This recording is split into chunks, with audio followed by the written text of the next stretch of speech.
Hari ini aku melihat sosok itu lagi. Sosok tinggi, tampan, dengan kulitnya yang pucat. Wajahnya yang tampak sayu itu pun masih menyisakan sebuah senyum yang manis, yang terlihat dipaksakan. Baju seragamnya pun tampak penuh dengan noda merah yang sudah mengering. Ya, aku tahu itu pasti darah. Dan aku juga tahu dia bukan makhluk yang hidup sama sepertiku. Tapi kenapa dia ada di sini? Di sekolah ini? Apa dia salah satu siswa di sekolah ini? Dan kenapa dia malah muncul di depanku? Entahlah. Aku terlalu takut untuk bertanya. Seperti hari-hari sebelumnya, aku hanya bisa menatapnya tanpa mampu mengucapkan sepatah kata pun padanya. Aku memang sudah biasa dengan indera keenam yang aku miliki dari lahir ini. Aku juga sudah terbiasa berinteraksi dengan makhluk-makhluk yang tak kasat mata itu. Tapi untuk kali ini, mataku hanya dapat terpaku menatap sosok itu. Mulutku bahkan tak mampu digerakkan. Sosok itu benar-benar membuatku terpesona. Ini benar-benar gila. Bengong aja kamu. Nanti kesambet tau rasa lo. Setan. Judes amat sih, Neng. Tahu nggak? Katanya populasi hantu di sekolah ini semakin bertambah. Tahu dari mana kamu? Aku perhatiin tetap segitu-segitu aja kok. Aku serius, tak. Tadi pagi di toilet cewek ada yang ngeliat penampakan gitu. Ran, dia memang selalu ada di sana. Mungkin toilet itu sudah jadi daerah kekuasaannya.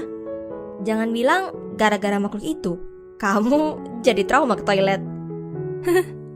Ya, bisa jadi. Aku menjawab sekenanya. Rani, sahabatku ini memang sangat tertarik dengan hal-hal yang berbau horor. Mungkin karena itu juga aku bisa nyambung ngobrol dengannya. Dia selalu tertarik saat aku menceritakan apa yang aku lihat selain di dunia manusia ini. Percaya atau tidak, mitos atau fakta, di antara 200 orang yang kita temui perharinya, 2 di antaranya adalah sosok yang berasal dari dunia lain. Tapi lain halnya denganku. Bahkan tidak bertemu 200 orang sehari pun, aku tetap melihat sosok-sosok itu.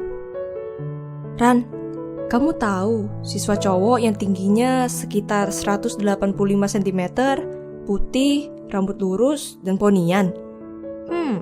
Cowok tinggi, putih, rambut lurus, banyak kali di sekolah ini, tak? Gak ada yang lebih spesifik gitu? Misalnya kelas, atau nama ayah ibunya, atau apalah. Ran, serius? Masa aku harus tahu nama ayah dan ibu dia? Natalia Agatha, kamu nyari cowok tinggi. Tuh, ada si Anto yang kayak tiang listrik. Terus, nyari cowok putih. Ada tuh si Benny, yang putihnya kelewatan langsat. Terus, apa lagi tadi ya? Oh, iya, rambutnya lurus ponian. Ada tuh si Daniel, yang poninya kayak si Mail di kartun Upin Ipin. Duh, Ranisa Dwi Reswari, aku maunya yang digabung jadi satu kesatuan, bukan dipisah-pisah gitu. Kalau kamu mau informasi yang lebih spesifik, intinya dia udah meninggal.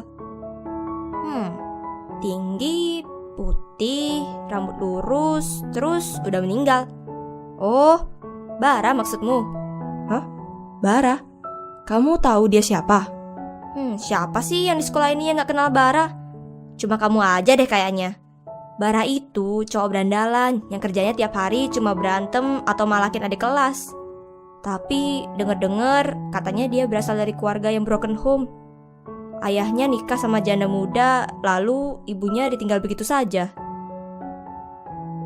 Kamu kok bisa tahu sedetail itu? Aku gitu loh. Asal kamu tahu, Bara ganteng loh. Sayang aja, seminggu lalu dia meninggal ditabrak truk sepulang sekolah. Ngapain kamu nanya gitu? Dia gentayangan, Ran. Dia? Tanya Rani penuh selidik. Iya, Bara. Seketika sosok itu pun menoleh ke arahku. Mata indahnya tampak nanar. Ingin rasanya menyekat darah di bibirnya yang merah itu. Dia tersenyum, senyum yang menyakitkan. Jujur, dia tampan. Sepulang sekolah, aku kembali melihatnya. Kali ini Bara ada di taman. Duduk tenang di bangku panjang yang ada di tengah-tengah taman. Dengan tekad penuh, akhirnya aku pun memberanikan diri untuk menghampirinya dan duduk di sampingnya. Tuhan, lindungi hamba. Ngapain kamu gentayangan di sini? Tanyaku to the point. Sosok itu tampak heran. Jangan natap aku gitu dong, serem tahu. Iya, aku bisa melihatmu. Kamu beneran bisa lihat aku? Tanyanya penuh harap. Harus tanya lagi. Akhirnya ada yang bisa lihat aku juga. Sendirian itu gak asik. Ucapnya santai. Boleh minta tolong gak? Minta tolong apa? Tetap di sini, temenin aku sebentar aja. Katanya lalu merebahkan kepalanya dan menyender di bahuku. Seminggu ini aku benar-benar merasa kesepian. Gak ada yang bisa diajak bicara. Bahkan tiba-tiba aja aku kangen guru killer yang mengajar aku. Kan kamu bisa ngomong sama cewek penghuni kamar mandi itu. Atau kamu bisa main sama bocah-bocah di sekolah ini. Aku hantu juga punya tata krama tahu. Masa aku masuk kamar mandi cewek? Kamu kira aku cowok apaan? Mendengarnya berbicara seperti itu, spontan tawaku pun meledak. Sejak hari itu, Bara seringkali menghampiriku dan perlahan kami pun menjadi dekat. Kadang kami duduk di taman sekolah atau bermain di lapangan basket. Di lain waktu, kami hanya berjalan menyusuri lorong sekolah yang telah sepi. Ngobrol tanpa tujuan ditemani langit senja yang memerah. Tanpa kusadari, aku selalu menantikan sore hari di sekolah, saat aku bisa bertemu Bara dan menghabiskan waktu bersamanya. Jujur saja, aku sering dibuat deg-degan oleh hantu gentayangan yang satu ini. Jika Rani tahu, mungkin dia akan menamparku sampai tersadar kembali. Seandainya saja Bara masih hidup, mungkin aku tak akan sebimbang ini.